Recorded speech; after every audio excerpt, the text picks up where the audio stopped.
حقیقت میں عورت کی فطرت میں ہے کہ اس کا ایک سرپرست ہو جس پر وہ بنا کر سکے، اس کا ایک محافظ ہو، اس کا ایک نگران ہو، اور فیصلوں میں جب تک اسے ایسے مرد کے فیصلے کی توثیق نہ مل جائے جس پر اس کو اعتماد ہو، اس کو پوری طرح چین نہیں آتا۔ چنانچہ وہ گھر جہاں مرد بھی آزاد جو مرضی کرتا پھرے اور عورت بھی آزاد جو مرضی کرتی پھرے، وہ گھر شروع سے ہی ٹوٹے ہوئے ہوتے ہیں، ان کے خمیر میں ہی ٹوٹنا لکھا ہوتا ہے۔ خاندانوں کا میں نے جائزہ لیا ہے اور ایک دو کی بات نہیں کر رہا، بلا استثناء جہاں جہاں بھی میں نے یہ دیکھا ہے کہ عورت ایک نکٹھو مرد کے اوپر غالب آئی ہے اور وہی فیصلے کرتی ہے اور مرد جی حضوری بنا ہوا ہے، وہاں عورت ہمیشہ بے چین رہتی ہے، اس کو کبھی بھی حقیقی خوشی نصیب نہیں ہوتی۔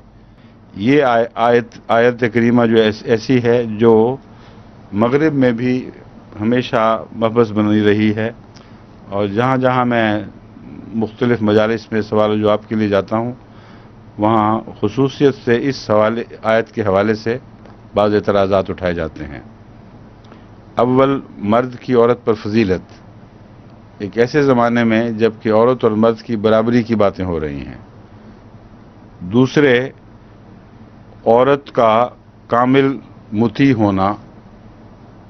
تیسرے، اس کو مارنے کی کھلی اجازت دینا۔ یہ تین چیزیں ہیں جو مغرب کے نزدیک اسلام کو ایک ازمنہ گزشتہ کے حالات پر صادق آنے والا مذہب تو قرار بنا دیتی ہیں، مگر جدید زمانے میں جو انسان کو فکری نظری آزادی حاصل ہوئی ہے، ان حالات میں یہ تعلیم چشماں نہیں ہو سکتی۔ یہ ہے خلاصہ ان اعتراضات کا جو مختلف شکلوں میں اٹھائے جاتے ہیں۔ تو اس لیے ترجمے کے علاوہ یہاں اس کی وضاحت ضروری ہے۔ قوامون علی النساء، قوام ہونے میں ایک جسمانی طاقت کی طرف بھی اشارہ ہے۔ مضبوط تر جسم، مضبوط طاقتیں، اور ایسا شخص جو بدنی لحاظ سے بھی صلاحیت رکھتا ہو کہ کسی چیز کو صحیح رستے پر ڈالے رکھے، اور جو آگے وضرب کا لفظ آئے گا اس کا بھی اس سے ایک تعلق ہے۔ الرجال قوامون علی النساء، عورتوں پر وہ نگران بنائے گئے ہیں کہ انہیں صحیح رستے پر رکھیں۔ اس کا ایک اور مطلب بھی ہے جو سمجھنا ضروری ہے۔ مغرب میں بعض مرد جو بے راہ ہوتے ہیں، وہ اس آیت کا حوالہ دے کر اپنی بیوی کو کامل اطاعت کے لیے پابند سمجھتے ہیں، ان کو بے پردگی میں بھی بے پردہ کرنے میں بھی، اپنے ساتھ سوشلائز کرانے میں بھی، اور دوسری بد عادتیں ان میں پیدا کرنے کے لیے وہ کہتے ہیں تم ہماری غلام بنائی گئی ہو، ہمارے ماتحت رکھی گئی ہو، تم خدا کی نافرمانی کرو گی اگر ہماری نافرمانی کرو گی۔ اور یہ واقعات ایسے ہیں جو وقتاً فوقتاً کبھی کبھی صحیح مگر ہوتے ضرور رہتے ہیں۔ تو یہ آیت اس کی بھی نفی کرتی ہے۔ قوام سے مراد سیدھے رستے پر رکھنے والا ہے، نہ کہ سیدھے ٹیڑھے رستے کی تعلیم دینے والا۔ بس جہاں کوئی خامن کسی بیوی کو کسی کجی پر آمادہ کرنے کی کوشش کرے یا اپنی اطاعت کا حوالہ دے کر اسے مجبور کرے، وہ جھوٹا ہے، قرآن کی طرف غلط بات منسوب کر رہا ہے۔ مرد کو جو فوقیت ہے وہ صحیح رستے پر قائم رکھنے کی حد تک ہے، اس سے آگے نہیں۔ دوسرے، بما فضل اللہ بعضهم علی بعض میں فضل سے کیا مراد ہے؟ فضل سے مراد وہ تخلیقی فرق ہیں جو فطرتاً مرد اور عورت میں ایک فرق پیدا کرتے ہیں، اور وہ فرق ایسے ہیں جن میں عورت جسمانی لحاظ سے کمزور ہے اور بعض ایسی ذمہ داریاں اس کو سونپی گئی ہیں جو اس میں مزید کمزوریاں پیدا کر دیتی ہیں یا ان کو ولنریبل بنا دیتی ہیں، جبکہ مرد جسمانی لحاظ سے اس طرح ولنریبل نہیں ہے۔ اس لیے مرد کا گھر میں ایک نگران ہونا لازم ہے، خود عورت کی خوشی اور عورت کی حفاظت کے لیے۔ تیسرا یہ کہ فیصلے کی طاقت اس کو دی گئی، یعنی اطاعت کا حکم دیا گیا عورت کو۔ کیا یہ عورت کے وقار اور اس کی برابری کے خلاف ہے؟ یہ سوال پیچھے بھی جب میں امریکہ گیا تھا وہاں بھی اٹھایا گیا، کینیڈا میں بھی اٹھایا گیا۔ واقعہ یہ ہے کہ یہ خود تسلیم کرتے ہیں کہ زندگی میں کوئی بھی منظم چیز، خواہ وہ زندگی کے ایک فرد کی صورت میں ہو یا زندگی کی اجتماعی صورت میں ہو، مرکز کے بغیر اور ایک مرکزی بالا اتھارٹی کے بغیر چل ہی نہیں سکتی کامیابی کے ساتھ۔ جہاں ایک یونٹ بنے گا وہاں ضرور ایک کو فیصلے میں بالا طاقت دی جائے گی۔ اگر ایسا نہیں ہوگا تو سارا نظام درہم برہم ہو جائے گا۔ چنانچہ وہ گھر جہاں مرد بھی آزاد جو مرضی کرتا پھرے اور عورت بھی آزاد جو مرضی کرتی پھرے، وہ گھر شروع سے ہی ٹوٹے ہوئے ہوتے ہیں، ان کے خمیر میں ہی ٹوٹنا لکھا ہوتا ہے، اور کبھی بھی عائلی زندگی کامیاب نہیں رہتی۔ یہ بات تو ہر انسان کی فطرت میں ودیعت ہے کہ جہاں نظم و ضبط ہوگا وہاں کسی کو امیر بنایا جائے گا۔ آن حضرت صلی اللہ علیہ وآلہ وسلم نے فرمایا کہ تم جب 3 ہو اور سفر میں ہو تو ایک کو ضرور امیر بنا لیا کرو۔ 2 کا بھی کہیں ذکر آتا ہے؟ مجھے 3 یاد ہے، اگر میری یادداشت درست ہے کہ 3 کا ذکر ہے تو اس میں پھر مجھے یہ حکمت نظر آتی ہے کہ 2 میں امیر کون بنے گا اگر وہ ہر ایک کہ میں امیر ہوں یا ایک دوسرے کو ووٹ دے دیں تو فیصلہ ہو نہیں سکتا۔ 3 میں فیصلہ ہو سکتا ہے کیونکہ 2 ایک کے مقابل پر اکٹھے ہو سکتے ہیں، مگر یہاں سٹیل میٹ ہو جائے گا 2 ہوں تو، لیکن 3 ہوں اگر تو بہرحال یہ فیصلہ ہونا ممکن ہے، سوائے اس کے کہ 2 کی صورت میں بھی بعض دفعہ ہو جاتا ہے، ایک چھوٹا بڑے کو کہہ دیتا ہے، تو یہ مراد نہیں ہے کہ 2 کی صورت میں نہ بناؤ۔ اس کی روح میں یہ سمجھتا ہوں کہ اگر وہ 3 کی شرط ہے تو اس لیے ہے کہ 3 کی صورت میں تو لازم ہے کہ ضرور بنا لو، تمہارے لیے کوئی روک نہیں ہونی چاہیے، لیکن اگر 2 ہوں تب بھی اسلامی روح کا تقاضا یہ ہے کہ کسی چھوٹا بڑے کو یا اپنے سے حکمت اور علم کے لحاظ سے بہتر کو اپنا امیر بنا لے۔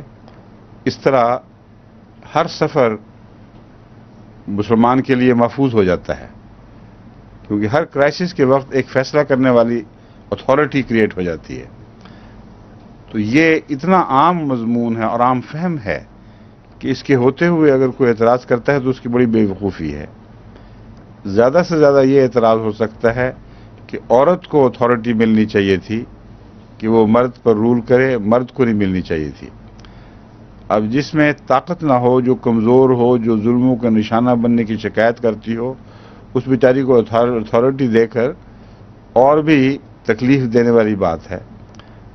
ممولے کو شہباز سے لڑانے کا جو تصور ہے، اس پر لوگ شعراء بھی باتیں کرتے ہیں، مگر واقعہ یہ ہے کہ فرضی باتیں ہیں ساری۔ ممولا شہباز سے نہیں لڑا کرتا، تو خدا نے بما فضل اللہ کہہ کے قوامون کی تشریح فرما دی کہ اس کو ایک طبی خلقت کے لحاظ سے ایک فوقیت حاصل ہے، اس کا تم لوگ انکار نہیں کر سکتے۔ کل بھی میں نے بتایا تھا کہ ان کی اولمپکس میں، ان کے سارے مقابلوں میں ہر موقع پر یہ تسلیم کرنا پڑتا ہے ان کو کہ مرد کو ایک خلقت کے لحاظ سے، طاقت کے لحاظ سے ایک فوقیت حاصل ہے۔ بس ایسا شخص جو جسمانی فوقیت رکھتا ہو اور دوسری فوقیت یہ ہو کہ وہ خرچ کا بھی ذمہ دار بنایا گیا ہو، وہی حق رکھتا ہے کہ فیصلوں کے امور اس کی طرف پھیرے جائیں۔ اور تیسری بات یہ ہے کہ عورت کی فطرت بھی یہی چاہتی ہے۔ بعض خاندانوں کا میں نے جائزہ لیا ہے اور 1-2 کی بات نہیں کر رہا، بلا استثناء جہاں جہاں بھی میں نے یہ دیکھا ہے کہ عورت ایک نکٹھو مرد کے اوپر غالب آئی ہے اور وہی فیصلے کرتی ہے اور مرد جی حضوری بنا ہوا ہے، وہاں عورت ہمیشہ بے چین رہتی ہے، اس کو کبھی بھی حقیقی خوشی نصیب نہیں ہوتی، اور اس کو غصہ آتا ہے کہ یہ نکھٹو آدمی کیوں میرے سامنے منقار زیر پر ہے، کیوں بات نہیں کرتا، کیوں اپنی اتھارٹی کو اسرٹ نہیں کرتا، اور لوگوں کے سامنے وہ ہمیشہ بیچاری ذلیل ہوتی ہے۔ اب آپ اپنے دائرہ علم میں نگاہ ڈال کے دیکھ لیں، اپنے تجربے کے دائرے میں، جہاں بھی ایسا خاندان ہو جہاں عورت زیادہ زبردست ہو اور مرد اس فوقیت کے باوجود جو خدا نے اس کو دی ہے اس سے وہ استفادہ نہ کرتا ہو، ایسے خاندان خوش نہیں رہتے اور ان کی اولادوں پر بھی ہمیشہ منفی اثر پڑتا ہے۔ ایسی عورتیں اپنی اولادوں پر بھی بد اثر ڈالتی ہیں، ایک اوپر کی اتھارٹی کا فقدان ہو کر۔ اولاد سمجھتی ہے کہ مرد کو ہونا چاہیے، جب اس کو کمزور دیکھتی ہے تو پھر ماں سے بھی بالآخر وہ اکھڑ جاتی ہیں اولاد، اور ایک اگلی نسل کے لیے بھی ایک تکلیف کا اور بدمزگی کا سامان یہ لوگ پیچھے چھوڑ جاتے ہیں۔ یورپ میں بھی یہ احساس اندر پایا جاتا ہے، خواہ وہ کھل کے سامنے نہ آئے۔ میں نے بتایا تھا کہ ایک جرمن احمدی عورت مجھ سے شکایت کرنے پہنچی تھی صرف اس غرض سے کہ میری فطرت تو یہ بتاتی ہے کہ اسلام نے ضرور مرد کو روزمرہ کی زندگی میں جو گھریلو آئلی فیصلے ہیں ان میں اس کو بالا حیثیت دی ہے، اور عورت کی حفاظت، اس کے دل کی طمانینت اسی میں ہے، لیکن فلاں شخص اس کے برعکس تعلیم دے رہا ہے، کہتا ہے خدا نے جب یہ فرمایا کہ عورتیں اور مرد برابر ہیں، ان کے حقوق برابر ہیں، تو اس پہلو سے یہ معنی غلط ہیں۔ تو اس کو میں نے کہا تم نے 100% درست کہا ہے، اور اسی آیت کا حوالہ دیا۔ اس آیت سے بات واضح ہے، حقوق کا برابر ہونا اور بات ہے، اور انتظامی فیصلوں میں کسی ایک کو فوقیت دینا بالکل اور بات ہے۔ اب یہاں جب سوال اٹھتے ہیں تو میں ان سے پوچھتا ہوں کہ تمہاری روزمرہ کی زندگی میں ہر دائرے میں، زندگی کی دلچسپی کے ہر دائرے میں کسی ایک کو مختار بنایا جاتا ہے۔ تمہارے ملک میں ایک پرائم منسٹر ہوتا ہے، اور یہ جو پرائم منسٹر سے اوپر اگر کوئی اتھارٹی ہے کہیں تو پریزیڈنٹ ہوگا۔ جو بھی نظام ہے اس میں جب تم پر کوئی افسر بنایا جاتا ہے تم اس کی اطاعت کرتے ہو، اور تمہیں کبھی خیال نہیں آتا کہ ہم برابر ہیں۔ کیا برابر نہیں رہتے؟ حقوق میں برابری اور چیز ہے، اور انتظامات میں کسی ایک کے سپرد بالا طاقت کرنا، اس سے صاحب امر بنانا، یہ ایک بالکل اور بات ہے۔ اس سے برابری پر کوئی اثر نہیں پڑتا۔ وہ حقوق کا مسئلہ ہے، یہ انتظام چلانے کی بات ہے۔ اس لیے یہ جو اعتراضات ہیں یہ فرضی ہیں، لیکن ایک اور پہلو اس کا یہ ہے کہ بما انفقوا نے مردوں پر جو ذمہ داری ڈالی ہے یہ ایک قسم کی شرط پیدا کر دیتی ہے اس میں، اور وہ شرط یہ ہے کہ وہ مرد جو بیویوں کی کمائیوں پہ بیٹھنے والے ہیں وہ فوقیت نہیں رکھتے، وہ اس آیت سے از خود مستثنا ہو جائیں گے۔ اس لیے وہ اپنی اتھارٹی کو خود نقصان پہنچاتے ہیں، نہ ان کی عزت رہتی ہے نہ فطرتاً رہ سکتی ہے۔ اس لیے اپنی ذمہ داریوں کو ادا کرو تاکہ بے ما فضلہ کی تعریف کے نیچے آؤ۔ اگر اس اہم تعریف کے نیچے نہیں آؤ گے تو ایک ٹانگ کے مسافر رہ جاؤ گے۔ ایک ٹانگ تو ہے مضبوطی کی، لیکن ایک ٹانگ والا آدمی کمزور ٹانگوں والے 2 ٹانگوں والوں سے کمزور ہوتا ہے۔ اس لیے اللہ تعالیٰ نے جو تعلیمات دی ہیں گہری حکمت پر مبنی ہیں، اور اس پر جو اعتراضات مغرب کی طرف سے اٹھائے جاتے ہیں سب کھوکھلے اور بے معنی ہیں، اور یہ سب جانتے ہیں کہ حقیقتاً یہی ہوتا ہے، صرف برابری کے نام پر فضول باتیں ہیں اور کچھ بھی نہیں۔ دوسری بات یہ ہے کہ غیروں میں بھی اس بات کا احساس ہے۔ ایک تو ہمارے احمدی خاتون کا میں نے احمدی خاتون کا حوالہ دیا تھا۔ سویڈن میں ایک خاتون نے جن کی شادی ٹوٹ چکی تھی، بیٹا ان کے ساتھ رہ رہا تھا، انہوں نے مجھے بتایا تھا، ایک لمبا عرصہ پہلے کی بات ہے، جب ہم 78 میں سفر کر رہے تھے اپنی چھوٹی فیملی کے ساتھ، تو وہ چونکہ کسی زمانے میں یونیورسٹی آف لندن میں پڑھا کرتی تھیں، ان کے اوپر اسلام کا بہت اثر تھا، اور بعد میں انہوں نے مجھ سے کچھ عرصہ خود و دعوت بھی رکھی. ان کا ایڈریس میرے پاس تھا. چنانچہ سویڈن جب ہم پہنچے ہیں، کہیں کوئی جگہ ٹھہرنے کی ملتی نہیں تھی. اسٹاک ہولم میں تمام ہوٹل بک تھے 100%. اس لیے مجھے خیال آیا کہ میرے پاس پرانی نوٹ بک پڑی ہوئی ہے. میں بی بی سے کہا کہ میں دیکھیں شاید ابھی تک شاید اس ایڈریس پہ ہو. تو انہوں نے کہا ٹھیک ہے ٹرائی کرو. بارش بھی ہو رہی تھی اور کوئی ٹھہرنے کی جگہ نہیں تھی. ٹینٹ لگانے کا موقع کوئی نہیں تھا کیونکہ بارش ہو رہی تھی بڑی تیز. تو اس لیے جب میں نے فون کیا تو عجیب اتفاق ہے کہ وہ فون پر مل گئی. اور اس کو جب میں نے بتایا کہ یہ پوزیشن ہے، اس نے کہا کہ فوری آ جاؤ، میں فلاں جگہ کھڑی ہوں گی، تم پہنچ جاؤ وہاں. چنانچہ چونکہ اس وقت خود بخود رستوں کی مہارت ہو گئی تھی، اس لیے بلا روک ٹوک میں سیدھا وہاں پہنچا. ان کے گھر گئے. وہاں رات کو میں نے ایک رویا دیکھی جس کا اس مضمون سے تعلق ہے، اس لیے میں وہ بتا رہا ہوں. رویا دیکھی کہ سویڈن کی بلند پہاڑی کی چوٹی پر بہت بڑے بڑے مجسمے ہیں، اور وہ عورتوں کے ہیں، اور وہ ہیرو عورتیں جنہوں نے عورت کو مردوں کی غلامی سے نجات بخشنے میں کام کیا ہے. سویڈن میں بہت زیادہ موومنٹ تھی عورت کی برابری کی اور اس کی لبریشن کی. یورپ میں سب سے زیادہ آزادی کے خیالات سویڈن میں پائے جاتے ہیں. تو وہیں مجھے اللہ تعالیٰ نے رویا دکھائی کہ پہاڑ پر بڑے بڑے عظیم مجسمے ہیں اور بھری پڑی ہے چوٹی وہ مجسموں سے، سب عورتوں کے ہیں. اور نیچے میں نے نظر کی تو نیچے کثرت سے ایک سمندر ہے مردوں کا، اور آواز مجھے یہ آتی ہے کہ اب ان سے کون نجات بخشے گا.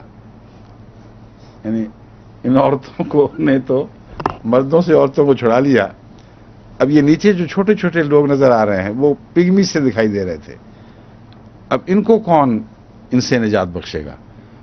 اور سوال میں نفی کا معنی جو ہوتا ہے نا کہ کوئی اب نہیں، یہ تو ہو گیا، اب ان کو کوئی نجات نہیں بخش سکتا. یہ حیرت انگیز رویا تھی جو میرے سوتے وقت، اس وقت سیر کا ماحول تھا، میرے تصور میں بھی یہ بات نہیں تھی.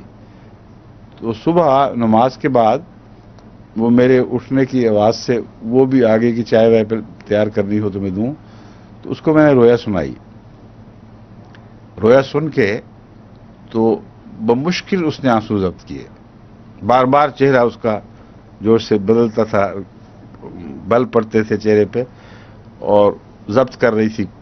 پھر جب کچھ حوصلہ ہوا اس نے کہا کہ یہ بالکل سچی رویا ہے، میں گواہ ہوں، میرے ساتھ یہ ہو چکا ہے.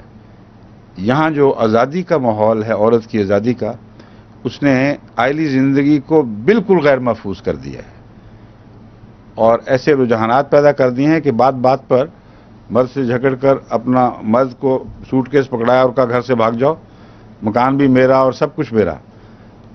اور اس کے بعد پھر ساری زندگی ویران پڑی رہتی ہے، کبھی سکون نہیں ملتا، کبھی چین نہیں آتا.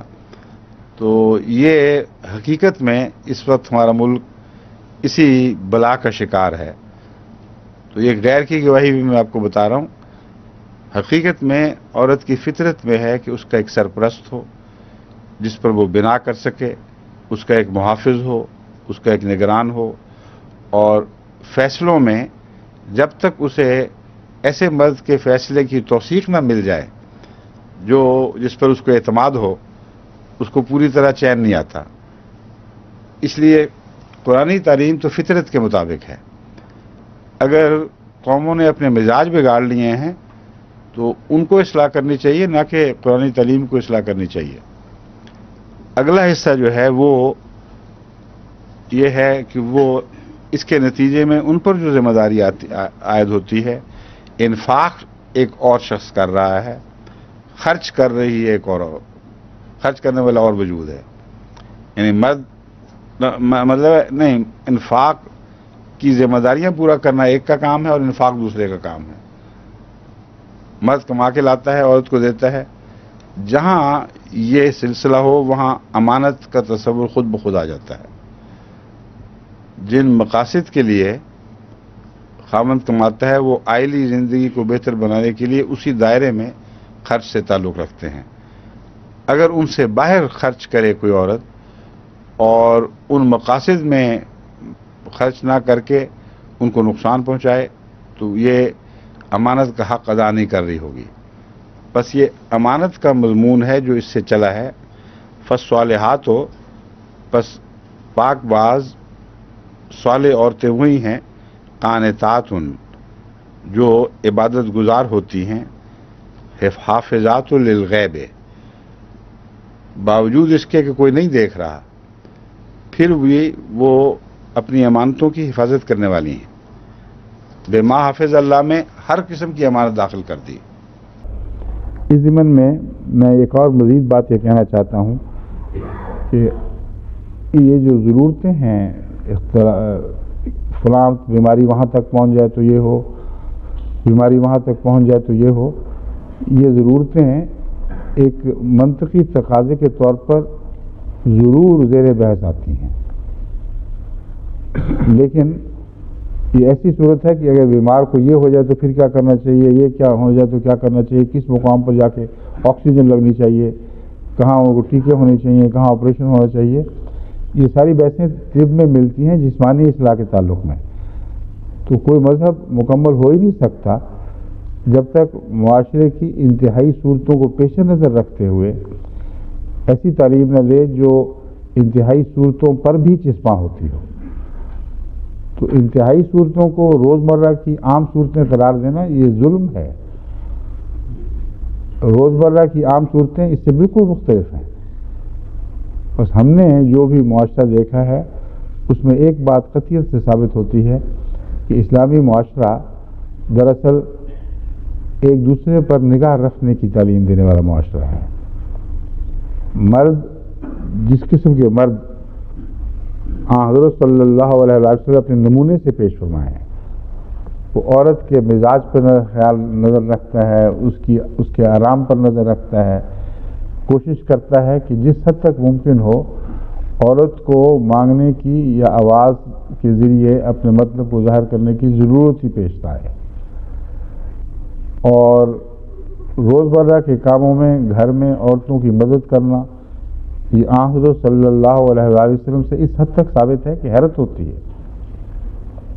اتنی بڑی ذمہ داریاں، کل عالم کی ذمہ داریاں، ہر زمانے کی ذمہ داریاں، اور گھر کے کاموں میں عورتوں کی روزمرہ کے کاموں میں مدد کرنا اور اپنے آپ اپنی ضرورتوں میں جہاں تک ممکن ہو ان سے مدد نہ لینا، یہ ہے بہترین اسلامی معاشرہ. اگر یہ ہو تو عورتیں خود ایسے مردوں پر جان چھڑکتی ہیں اور کبھی یہ سوال پیدا ہی نہیں ہو سکتا کہ کون حاکم ہے اور کون محکوم ہے. اس وقت تو مزاج پر نظر رہتی ہیں اور ہر دونوں میں سے مرد ہو یا عورت ہو جب وہ اعلیٰ خلق کے ساتھ ایک دوسرے سے معاملہ کرتے ہیں تو ہر دونوں میں سے چاہتا ہے کہ میں اس کی مرضی کروں اور اپنی مرضی نہ کروں، اور دوسرا چاہتا ہے کہ میں اس کی مرضی کروں. ایسے مواقع تو واقعتاً پیدا ہوتے ہیں کہ کوئی چیز فیصلہ کرنا چاہیے کرنا کہ وہ کرنا ہے تو مرد کہتا ہے جو تمہاری مرضی، اور کہتے نہیں جو تمہاری مرضی. اور بحثیں یہ چلتی ہیں کہ کس کی مرضی استعمال ہوگی، اور ہر اپنی مرضی کے خلاف ووٹ دے رہا ہوتا ہے، کہتا نہیں میں تمہاری مرضی کے پیچھے چلوں گا. یہ وہ بہترین محبت کا معاشرہ ہے جو اسلام پیدا کرتا ہے. اسے نیچے کی جو باتیں ہیں وہ نچلے درجے کی مجبوریاں ہیں، اور ایسے انسان ملتے ہیں جہاں معاشرے بہت گندے ہو چکے ہیں اور بڑی سخت کلامیاں ہو چکی ہیں، وہ جانوروں کے درجے کے قریب پہنچے ہوئے لوگ ہیں. ان کی نقل مارنے کے لیے یہاں سے حوالے کو ڈھونڈے فقہ ویسے ہی تو بڑا ظلم ہوگا. گزرے ہوئے 100 سال کی تاریخ گواہ ہے، سائے کی طرح سایہ فگن ہم پہ خدا ہے. گزرے ہوئے 100 سال کی تاریخ گواہ ہے، سائے کی طرح سایہ فگن ہم پہ خدا ہے.